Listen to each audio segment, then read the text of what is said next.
Hi, David. How are you? Good, Courtney. It's good to be with you. Good to be with you too. It always makes me so much happier and more peaceful after I talk to you. So I'm hoping the same will happen for those who listen or watch this video.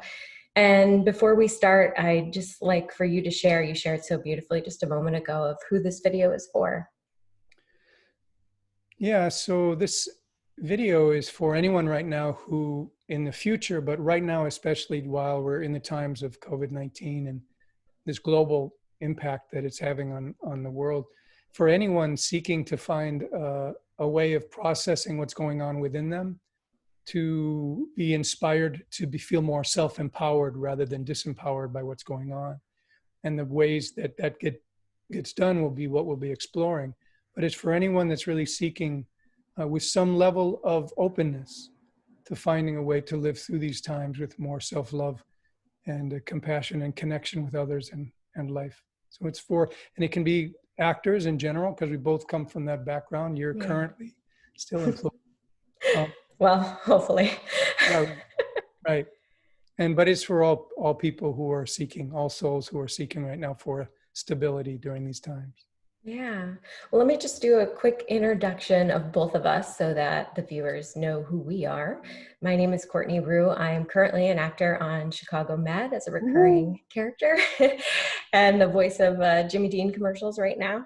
And I also coach actors and other artists and help them get unstuck and create a life and a career of peace and joy and love and abundance. And I'm going to read David's bio from his website and then share a little bit about how I know David personally and how we came about this conversation today. So David Elzey is a conscious coach, best-selling author, speaker, and seminar leader for individuals, companies, and organizations. David has inspired 250,000 people worldwide to awaken beyond the mind's limitations to an unlimited sense of life and of who they are. A 30-year successful acting career in TV, film, and on stage imbued David's presentations as a speaker with a unique mix of transformational message and entertainment that disarm the protections of the mind and heart to reveal new vistas of possibilities of life and success. Thanks for being here, David. My great pleasure. All right. So, as actors and maybe who've worked in film and TV, we know it's best to start with a wide shot. So let's do a wide shot of what's happening in the world right now with this COVID-19. Yeah, and I just touched my face, but I Yeah, just washed right. my hand, so it's okay. It's okay. I just took a shower, so everything's squeaky clean. Yeah. But I still have to break that habit. Yeah. So what's happening is, on some levels, it's obvious. There is a global threat, if I'm going to use these words on purpose right now, a global threat to our health and well-being and the economy and many things. But simultaneously, that's the storyline. That's what's going on to a degree. There's also a high percentage of people that won't be impacted by it on a personal level in terms of illness. So what it kind of brings us to is two options. And they're not oppositional. In fact, the only way to make it through this time in my book is to accept both. Right. So one is, there's a lot of pain and suffering. There are people's businesses closing. There's obviously people out of work. There are productions that are shut down clearly throughout the industry in terms of performing, but then everything else as well for the most part. So there's a lot of pain and suffering. And then of course, those who are contract the virus and deal with an illness, which is very uncomfortable and even dying. So, and probably many of those of you who are looking right now know of people who either have contracted it or we might be carrying it without even knowing it. And then there are those who have already died and will be dying. So there's no value in spiritual bypassing here, acting like that's not true. Right. We're saying we have to be okay. Yeah, it is what it is. And our pain about it is really essential to face, to have compassion for. It's really required. Because if we don't accept our pain and our emotionality about it on some level, it gets suppressed, repressed, and then expresses in other ways. Sickness, illness, weakened immune system as well. harsher relationships with those that we are having to be self-quarantined with. It diminishes our ability to have an open heart and be loving in the present moment with what is going on and those we're in love, being loving with, much less with ourselves. So it's essential that we face the emotionality of this. So that's one side. And then the other side is never before in the history of humanity or this species or the whole planet in 4 billion years, nearly 3 point something 4 billion years, has this species, perhaps any species, because we don't know what other species have been conscious or self-awake, to be aware of a collective experience. You have religions and you have spirituality and you have people who individually and collectively in groups and communities feel a sense of connection with others and the world and nature and all beings, but not collectively. And so we're being forced by life to experience this that we've never ever experienced, a mutually experienced event globally. So what that offers us is this other side of the picture. Here's the pain. And then the other is, for the first time in history, we feel a deeper connection with each other if we're open to it. Right. You were saying you go on a walk and I've had the same experience of people from far away, at least 6 feet, making eye contact and sharing greetings. And, you know, I think I waved to the guy in the garbage truck, which I normally probably wouldn't do. Right. Yeah. So this impulse to say, hey, I'm going through this with you. How are you doing? Normally, if we were really deeply in the heart, we'd say, hey, I'm going through life too. How are you doing? Just life. Because that's also our collective experience, but we don't think of it that way because we've perceived a sense of separation. So this situation, this global situation, offers us this opportunity to drop deeper into a recognition of our unified nature. Mm-hmm. And that can be profound. The third thing is, with all the emotions that we feel, much of it, we'll get into this in a moment, but much of the emotions we feel are emotions we've had all our lives. And this event is just triggering a deeper feeling of our grief or our out of controlness, right? Or our threat that the world is dangerous to us because we were abused as a child and the world is dangerous. And here you can see the whole world is dangerous. And we trigger all our individual stuff as well. So it's an opportunity to clear, to clean, to heal, because we're having to focus inwardly more than we ever have. Right. If we allow that to happen. Right. Yeah. Great. And I forgot to say that the reason this is happening is because I hired David as my coach in December, I think it was, to help with something, and just happened to continue coaching throughout this quarantine and throughout this pandemic. So it's been really helpful to transition from what I was going through in December to what I'm going through right now, which is probably similar to many of your clients, I would assume. Are all of your coaching sessions, do you find that people keep repeating the same things over and over again that your other clients are experiencing? To a degree, but the interesting thing about this is the pandemic is only one aspect of life. People still have to look at finances and body circumstances and relationship with their spouse. They were thinking about not suicide, but I have them as well at times, but not often. But I was going to say divorce or, deeper into a relationship, trying to find more love.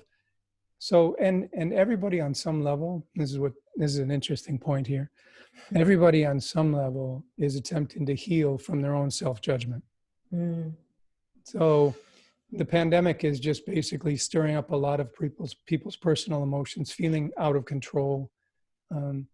But it's also the purpose of my coaching is always to invite people to come back home. Yes. Inwardly home.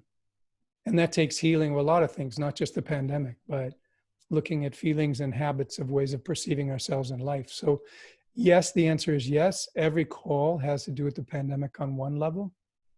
But quite often it just returns to what's really going on inside you personally about yourself and life. Yeah. So it always comes back to that. Definitely, because some people have the time to sit with that right now and to be present with our emotions right now. And I think it's helpful to have someone guide you through that, who can help you feel those emotions and also release them, which we will get to in this call as well, right? Yeah, I'm wondering if it'd be useful for you to share what our work together has brought you, or you don't need to share any details, but just what, so that people can relate to you and me more Yeah. directly. Yeah. So I was going through something where I felt a profound sense of sadness and and grief. And I found that working with David, every time I work with David, and even now I feel like the tears are coming on, right?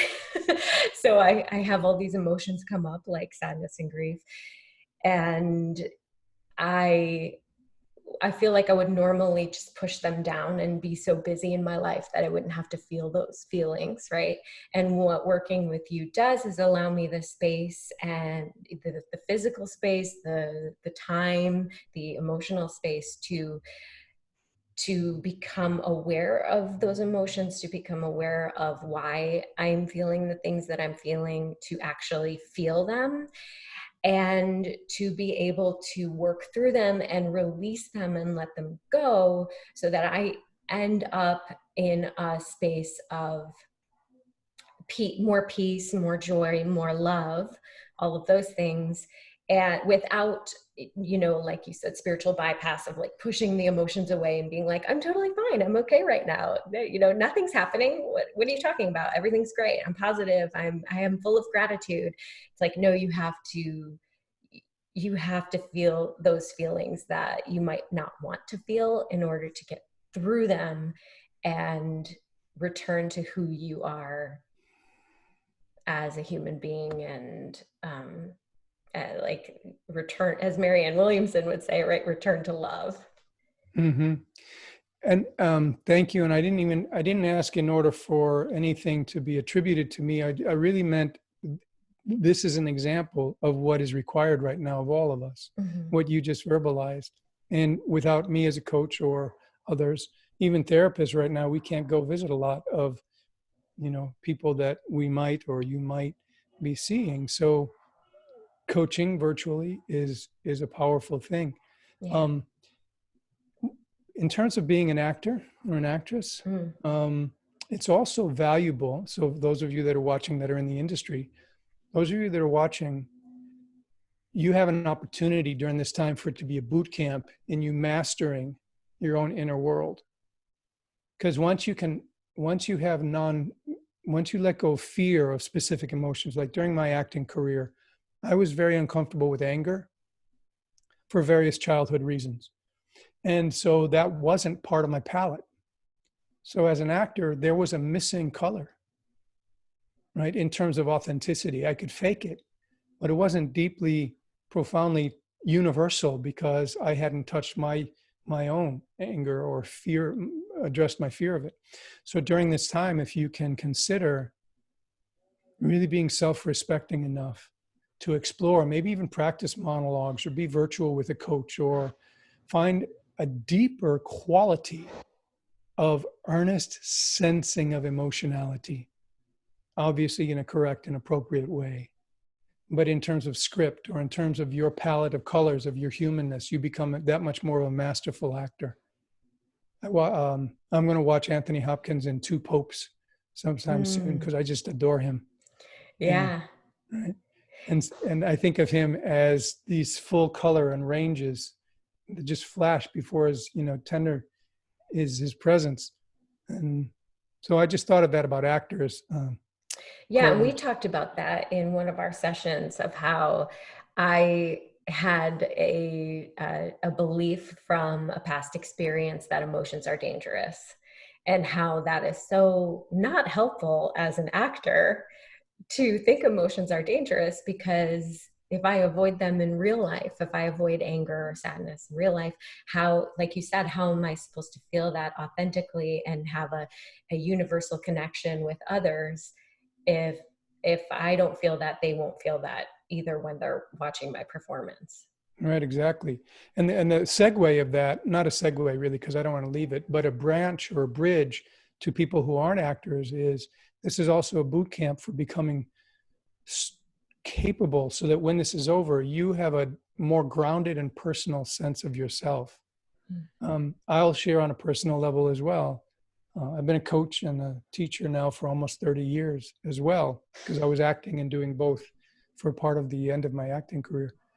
And I have been in those roles and I feel qualified in them and I feel like I impact lives. So I'm not disappointed at all, but it doesn't mean that my personality doesn't have corners and pockets of unfinished business.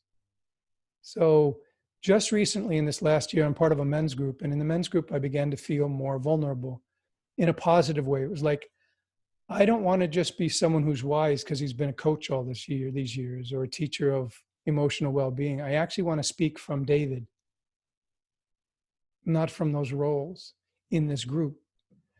And I began to switch and I began to verbalize this transition I've been exploring. And I would often be moved to tears at my capacity to open and be seen. So I'm personally going through this awakening in a different way to the human, grounded, tender-hearted, sometimes painful realities that I have stored within me. But the beauty of it is it makes me that much more present for anyone. Family, my 93-year-old mother who's quarantined, partners, my loving family, and my clients, because I have less filters. So as an actor, your power, and I really invite you to seriously consider this time as a creative time for you to master your craft, however you think you can, because you have time now with no diversions or too many other than Netflix and online stuff to really take advantage of it. And if you're not an actor, to do the same, to master your own being as much as possible. Yeah, and what does that take to do that, David? How do we do that? Yeah. Well, there's various ways. I mean, what I share, I'm conscious all the time now of touching my face. What I share personally are a few things. One is the ability that we all have to switch our nervous system from anxiety and fight or flight to rest and regeneration and digest and health. So we have two basic aspects of the autonomic nervous system. So rest and digest and rest and regenerate. That nervous system is where your body rebuilds itself and gives you strength, sheds more oxygen into your circulatory system in your brain so you think more clearly, removes the cortisol, which fuzzes up your thinking because you don't have time, because you're in fight or flight, you're about to run or fight. That dissolves and you're more present and clear and capable of handling the present moment. So a way to do that is through breath. In yoga, it's called pranayama, and there are other names in other wisdom traditions. But essentially, what I teach is called box breathing, and you can do it in 60 seconds or 120 seconds and alter your state. And I won't go into the depth of it to take up time, but it involves two fundamental additions that we aren't often told about. It's not just take a deep breath, because I could go and actually get a very low percentage of oxygen. Why? Because I breathed in the upper part of my lungs, where the minimal amount of capillaries exist to take the oxygen into your bloodstream, and the little sacs of where oxygen goes through the sacs and the carbon dioxide comes the other direction are the majority are in the bottom of your lungs. So you don't want to go because you actually breathed into what's called empty space, or there's another word, where the oxygen went in but wasn't used.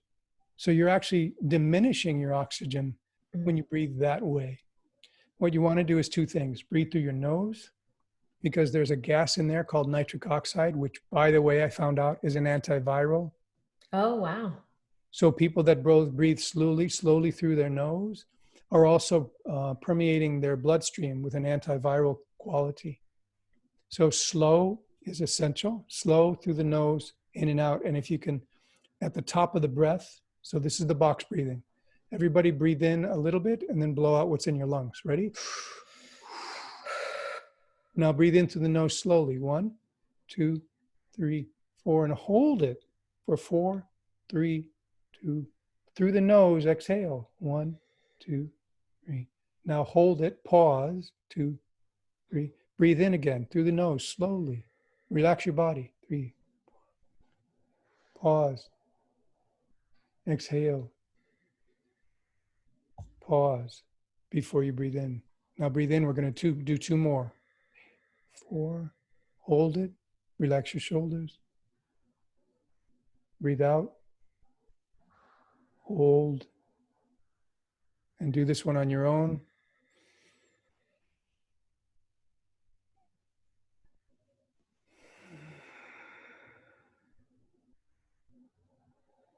Now, before your eyes go anywhere else or you move, just notice the sensation of the body.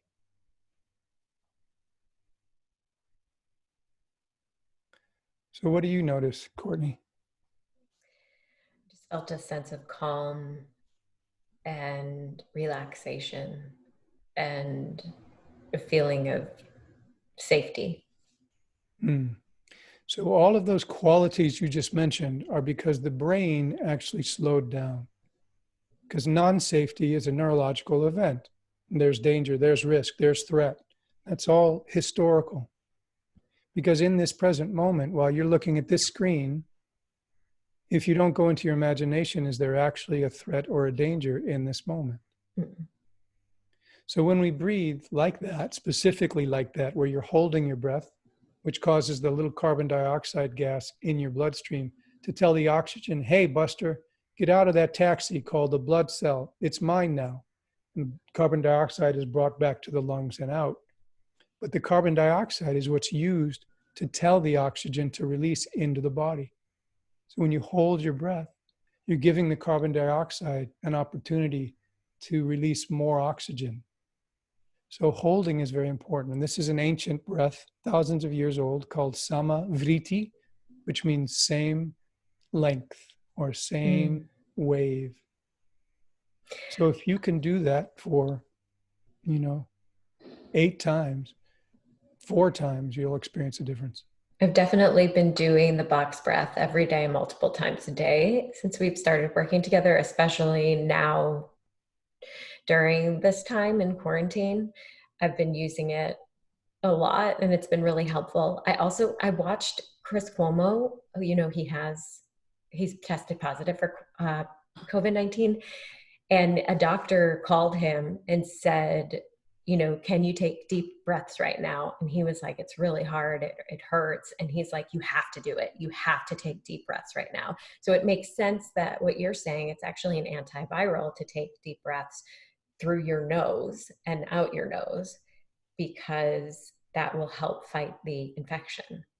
There is a video that I want to point people to that says that. The gentleman's name is Patrick McKeown. He's Scottish or Irish. And it's his last name is M-C, capital K, E-O-W-N. M-C. What was his first name? Patrick. And he's the one that I've been studying because he's the one that's been doing so much research on nasal breathing. He had terrible asthma. He was suicidal. He was dropping out of school. Because he had such a desperation of life. And he went to doctor after doctor and they gave him steroids and all kinds of stuff. Nothing helped. And then he came upon this opportunity to learn about nasal breathing and his asthma went away. Wow. Because of the capacity for nasal breathing to heal heal or strengthen your capacity of your body to heal itself. So there's a specific, if you look up, I'm not sure what the name of it is. Maybe I have it on my web right now. Let me see if I do real quick. Yeah, here it is. So if you look up coronavirus free breathing exercise, coronavirus free breathing exercise by Patrick McKeown, It's a 40-minute video, but if you watch even 30 minutes of it, you will begin to hear, like he was on subways and planes and trains during this time. Mm. And because he's been traveling to speak and lecture for a while. And he said in the subways, he would breathe very, very slowly because you're taking in less oxygen than through your mouth. It also warms and moisturizes the air coming in through the nose. It also gives it nitric oxide, which is a relaxant, which goes into your circulation, tells your blood vessels to open, which is important for the lungs. So he's been using nose breathing as part of his. I'm not proposing that you use it as your pure way of combating the virus, Right. but it is one way to support the body to heal and stay strong on its own. Yeah. And I think it's important to remember, along with washing your hands and using hand sanitizer and wearing a mask and not touching your face and breathing and all of those things, that our body can also, on top of, medical science, heal itself as well. And it's important to have that mindset of, my body knows exactly what to do to heal itself. My body can, you can have a strong immune system, and you can have the virus and not show symptoms or not go through that, right? So like, there are ways on top of medical intervention to help your body heal, and that's just having faith in the belief that, like, my body knows what to do too. As long as you're supporting it, it knows what to do at its maximum. Mm. But yeah, it's been fighting viruses for thousands of years, for centuries. So its capacity to do it is there if we support it. Right. It gets to a point where you need to take medical action, you do that. But Oh, definitely. yeah, actors should know this too. I mean, your body is your vehicle, your temple, your your path to expressing yourself. So love it. Yeah. Gently. Every part of it except the face. Right. You can do Well, this. I love you. I love you. yeah, I love you. Oh. Speaking of love and touch, we talked about in my last session how I was really wanting to experience love a certain way, and that is by being in person with people, by hugging people, by just feeling a sense of connection. And I'm sure I'm not the only one in the world who feels that way, of like, we talked about that little child inside me that was having a temper tantrum of like, I need to feel love this certain way and I want to feel it now. Can we talk a little bit about that? Sure, sure. And I think what you're talking about is this Yeah, pouting. I'm a pouting child. Yeah, it's not just you. Everybody has it. Yeah. So we all want to feel love, and we want to, because we are made of life love for itself in order to even exist. Life loves itself enough to make it look like me and you and computers, to carry something that is intangible through hundreds or thousands of miles. Something about life is creative. And love is an expression of that creativity. So when we yearn for it only in the physical sense, we're going to be disappointed.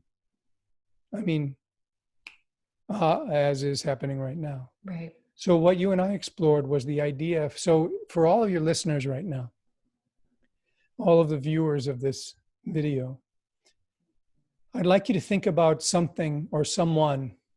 When you think about them, you just feel endorphins. You feel dopamine. You feel a little, oh, or just this little tiny buzz in your stomach or your chest. Okay, think of someone. It can be a pet. It can be a tree. It can be a flower, nature, sunset. But think of it, okay? So, Courtney, do you have one? Mm-hmm. Great. So everybody look at Courtney's face, right? So it happens instantaneously, right? It flows. Yeah. So the thing is that person, place, or thing in the room with you right now. Mm-mm. And yet here you are having the experience of love. So the invitation during this coronavirus time, is for us to recognize on a very profound and deep level that that which we feel, we've been attributing to an external source. And the love that we feel is not sourced externally. It's always been your own nature of being, your own core essence. And that when you think of someone, your essence of being rises. So our practice is when we can't have them physically here, either through the internet or telephone calls, we don't stop communicating with them. But the invitation here is, if you wish, I never like to lecture and just talk. I always like whatever I do to hopefully be transformative experientially. So for every person that's watching this right now, if you'd be willing, open, I really mean open, beneath all your protections and your walls and your barriers and your limits and your protections of hiding from life, drop all of that just for a moment here in a safe way and be open to the possibility that your raw origin of being is this sense of life that wants to be known by you as you. And it requires that for a minute, because if I'm doing this, the old saying that I'm going to build walls so that I don't feel anger, so that people don't make me angry. Mm-hmm. What am I really doing, right? The anger's inside me. I just locked the anger in.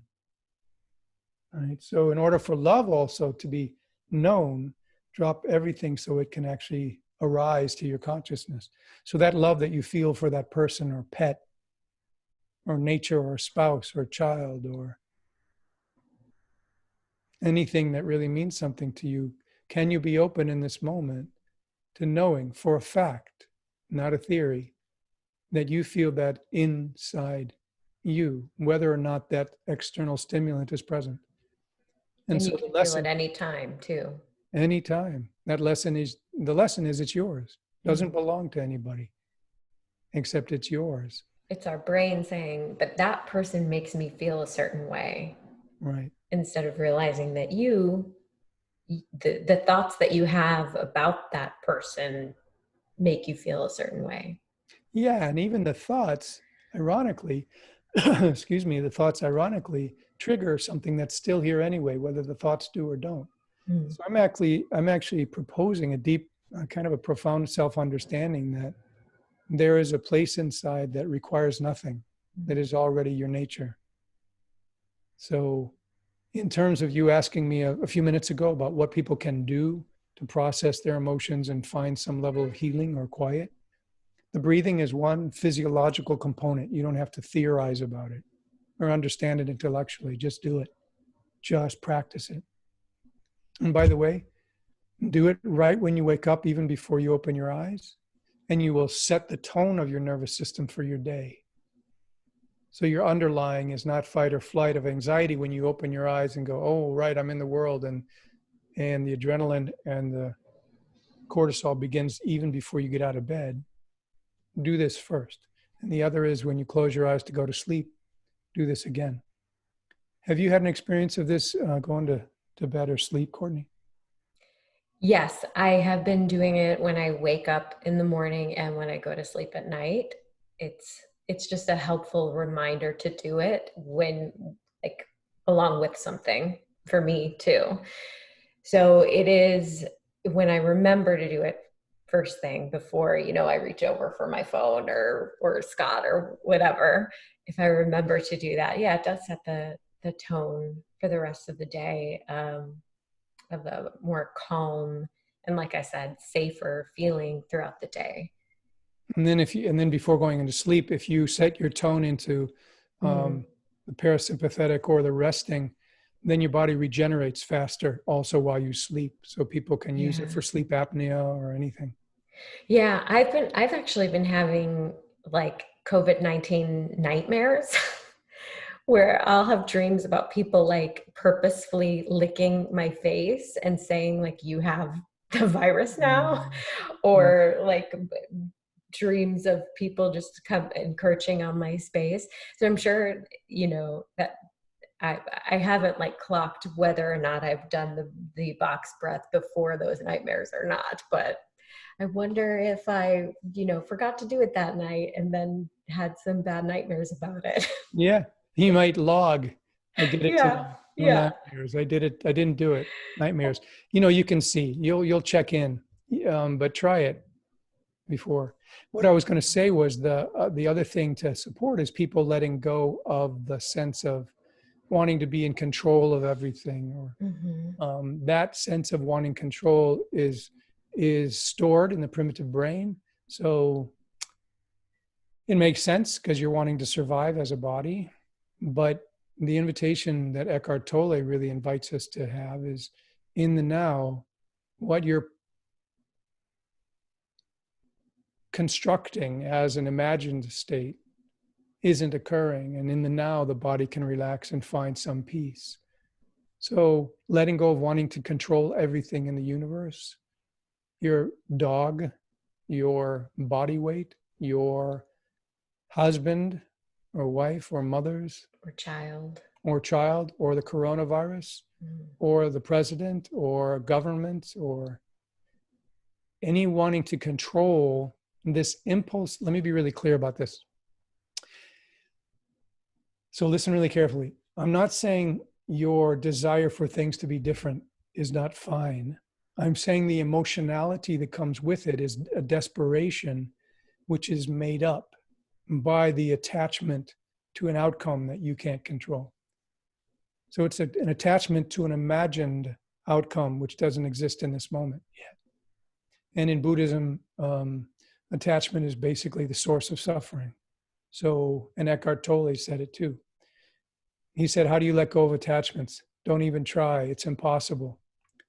Attachments dissolve when you let go of trying to find yourself in those things you're attached to.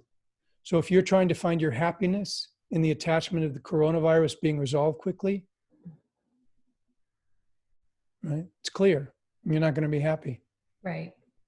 So let go of your attachment to it and have a heartfelt preference. And this would be your preference if you had power of the universe. Let it be heartfelt. Let it be meaningful. It may bring grief. But grief is different than grief with the tragic, heavy, painful suffering attached to it. Mm. It's different. So the heartfelt emotions are different than the emotional emotions created since childhood. And that's really what we're practicing here, is letting go of what is extraneous, what we know we've been doing for years and ages as best we can. Yeah. And what that reminds me of is the difference between like how I said, I have this feeling of I want to save the world, right? Which is very prevalent right now too. And you can come to that from a place of desperation and fear and like I need to do it, and if I don't do it I won't be happy. Or I can come to it from a place of love and generosity, and that is who I am, and like coming from the heart rather than coming from a place of fear or like the need for acceptance and approval Or survival. or survival. Yeah. Right. Yeah, wanting control or love or approval or survival are the key components that cause all emotions in the work that I do in the Sedona Method. Yeah, Sedona can we Method. talk about that? Yeah, Yeah. let's dive into that a little bit. Okay. So, Great. what is the Sedona Method, and can you explain the needs a little bit more? Sure. The Sedona Method is founded in the idea that all emotions are caused by these three core senses of lack that in this moment may not seriously be real.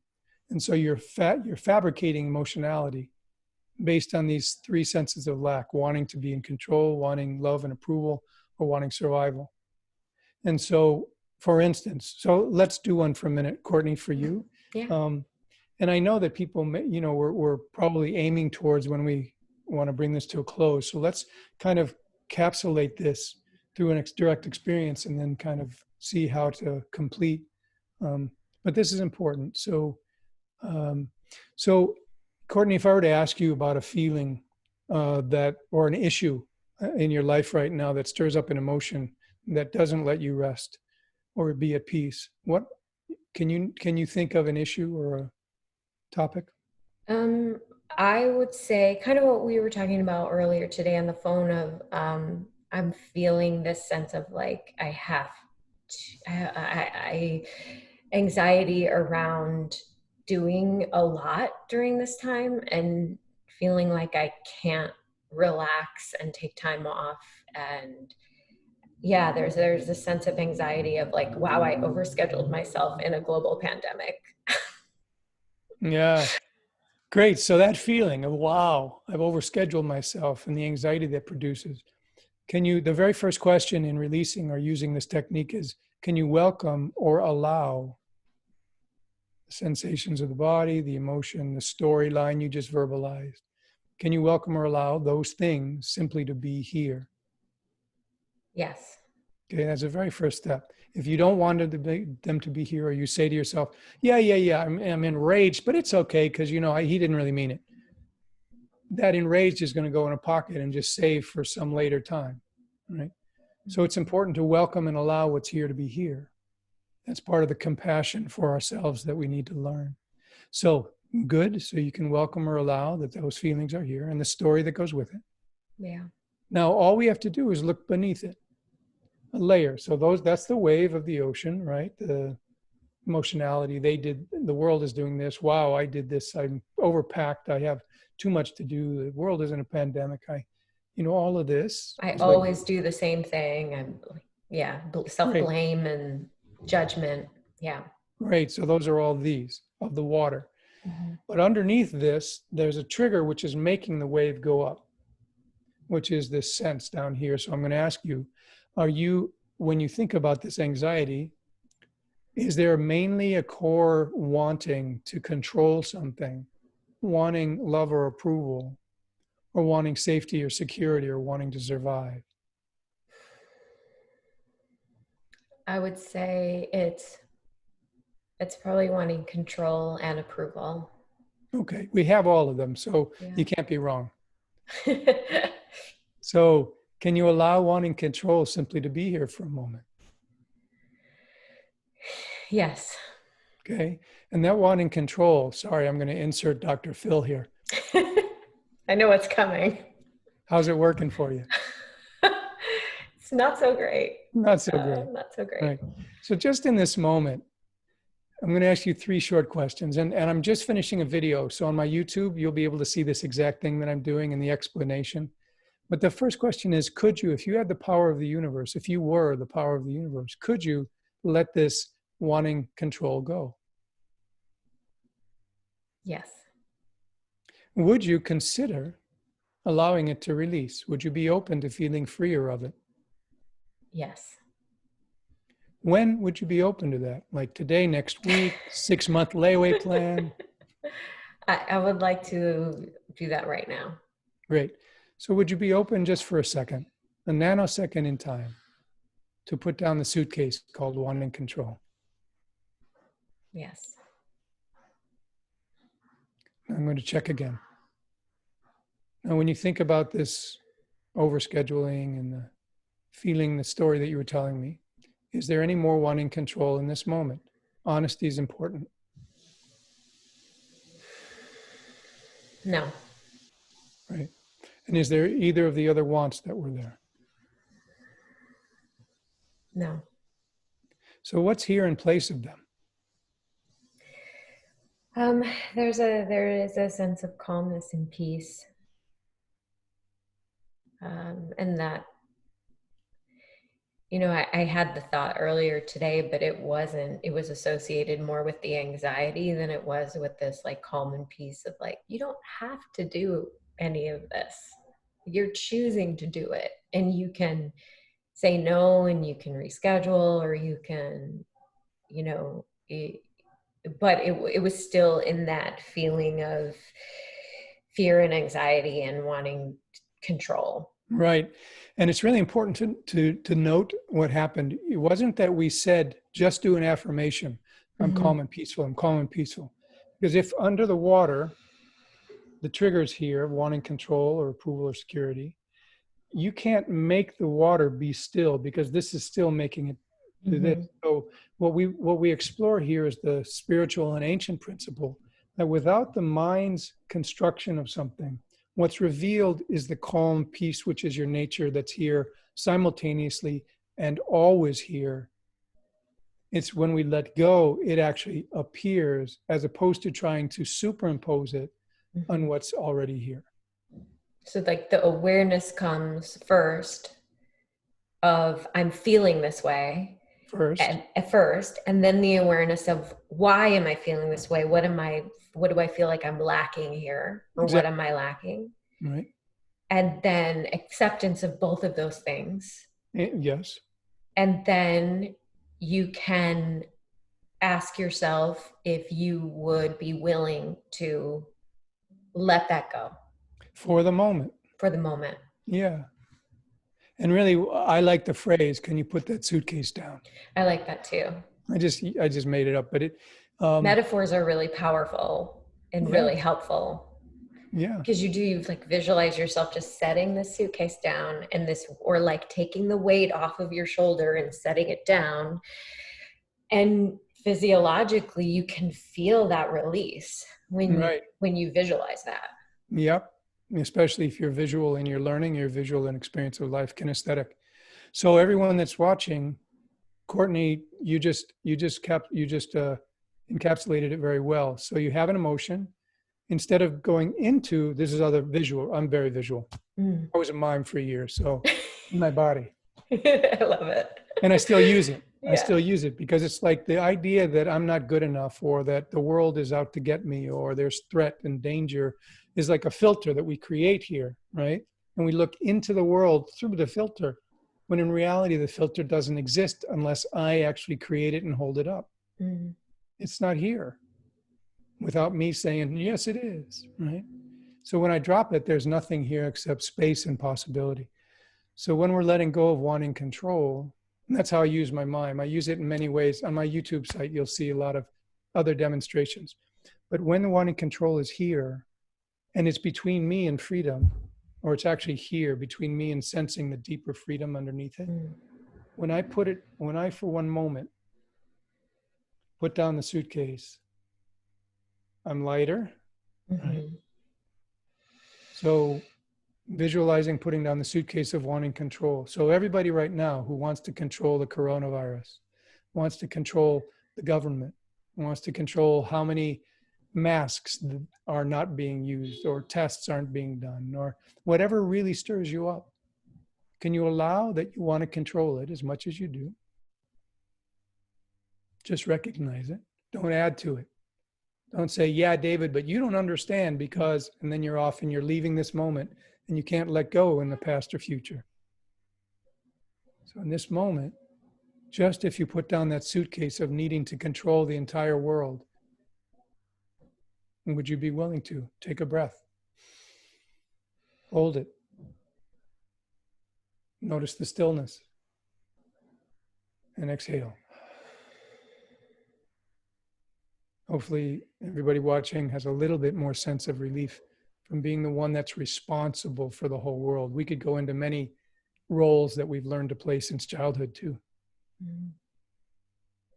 Being free of them could also free you up to handle this day and time more joyfully and more intelligently and wisely without I'm supposed to save the world because I had to save my dad or my mother or I was the oldest of 20, I was the one. And those can be dropped for a moment and you can just uncover a peace or a freedom inside that's always here. Yeah. Because this time doesn't have to be like a negative experience. Of course, if you I'm feel for someone who is sick right now or have sick relatives or friends of family, things like that. But, if you are safe right now, it doesn't have to be a time filled with anxiety and fear. And it can be a time of deep, like you said, like looking inward and exploration and creativity. And like you said, there can be both, right? It's not black or white. It's not this or that. It's like, there can be this sense of of fear and anxiety. And there could also be this creation and love and connection, and we can have the full human experience. Yeah. In fact, that's how we started the interview, and that's the most important thing, is to recognize both exist. We usually hold on to half. So if we're holding Right. on to the negative, then we're missing the other half. So it's not one or the other. Yin and yang, the Taoist tradition, is a profound tradition. It's saying that yin and yang, the positive and negative, dark and white, black and white, light and darkness, they are an essential component of all of material reality. Otherwise, this couldn't exist. You know, I can't say to you, okay, what direction am I pointing? Without you coming into mind somewhere inside that it's The not the opposite. opposite down. Right, right. So Yeah. this, Have you read Conversations with God I before? haven't read that. Neil Donald Walsh. I know of it. Yeah. Yeah, and he talks about how there couldn't be love without knowing the opposite of love, right?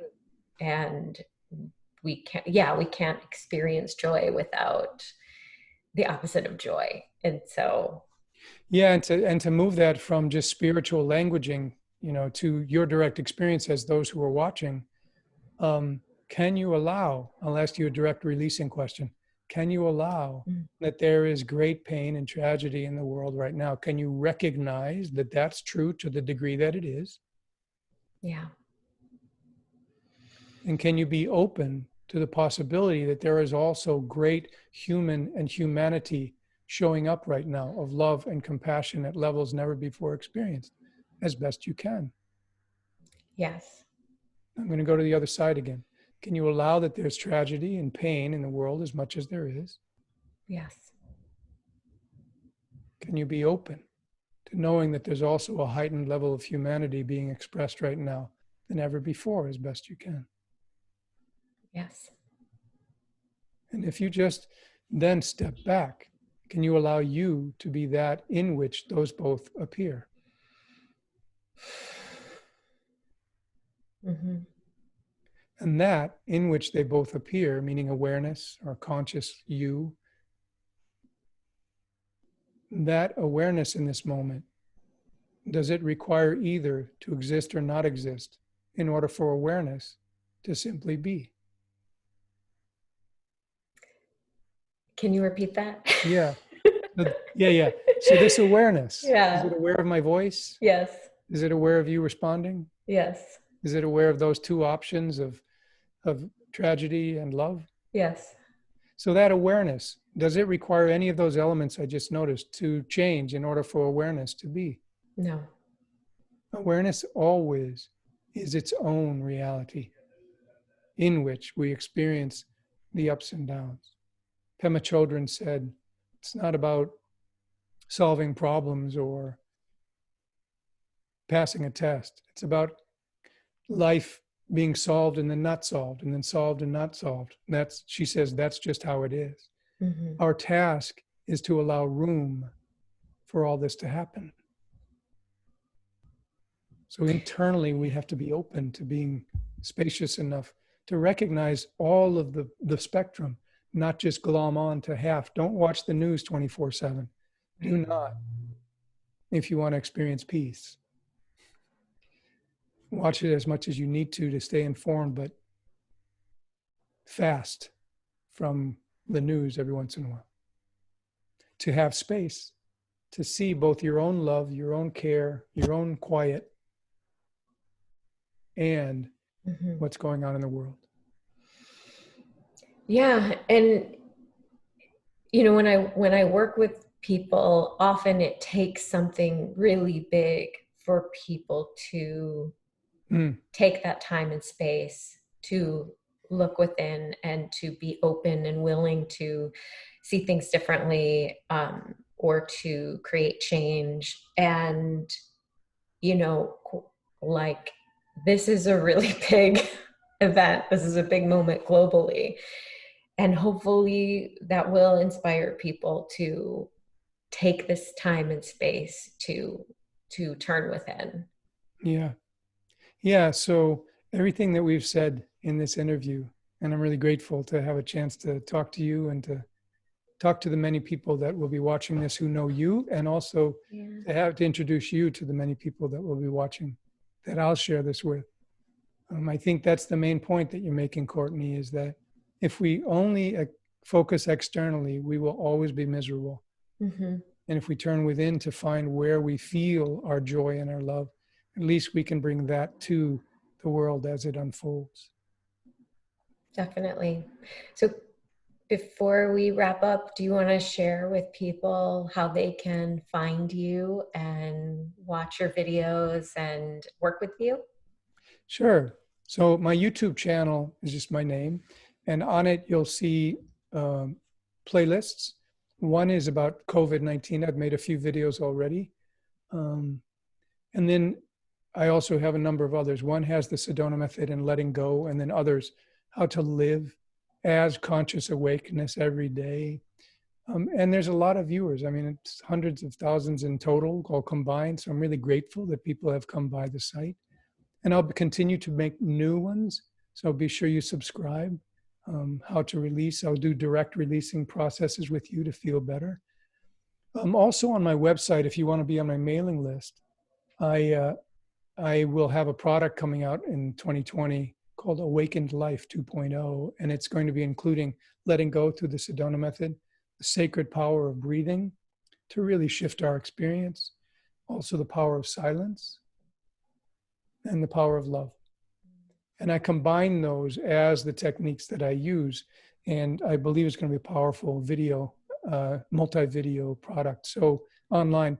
So just be sure you're on my mailing list, and that's at my website, davidelzey.com, and scroll down to Stay Inspired, and that button will put you on my mailing list. Great. And And you do coaching. live Facebook videos too.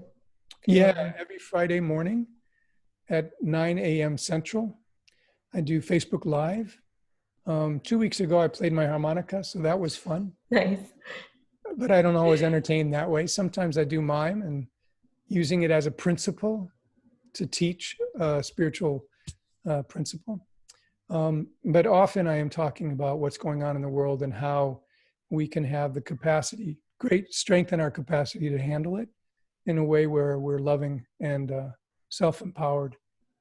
And silence is a big key in my work. I really believe in the power of the wordless, the invisible, made visible through us. And there are ways to let go, to experience that infinite potentiality of life becoming our life. So every Friday morning, it's called Awakened Life TV. So just go to my personal page and you can join me. Say hello. Say, I was with Courtney and you. I say hello back, so that'd be nice. Yeah, I love it. I love watching those and watching your YouTube videos and working with you as a coach. You were about to say how to work with you as a coach. Yeah, so coaching, I have a pretty full roster, but I always like adding or speaking with people to see if it feels right. And on my website, you'll see 30-minute free consultation, which we can have. And then whether or not my waiting list is too long or whatever, we'll find out if it's of value to you. But also 30 minutes sometimes can be a pretty powerful, transformative experience. So you can do that on my website too. You'll just see up in the navigation bar, 30-minute free consultation. Yeah. I hope you do get to work with David in some capacity, because I'm just so grateful for what you've done for me. And my husband Scott works with David as well. So both of us have just benefited greatly from your coaching and your friendship too, just being friends with you outside of that. And I just want to thank you for being who you are and putting what you put out into the world. And it's a perfect time to end because my neighbor is starting piano lessons. Great. Great. Well, it's been, I can't say how much of a joy it's been, Courtney. It has been a great, I feel like both of us have an impulse for life to be enriched for everybody that we can support. Yeah. So I feel like we're on the same page that way. So thank you for having me, and I wish you well and everybody who watches this. So thanks. Thank you, David. Have a good one. Thanks, you too. Bye.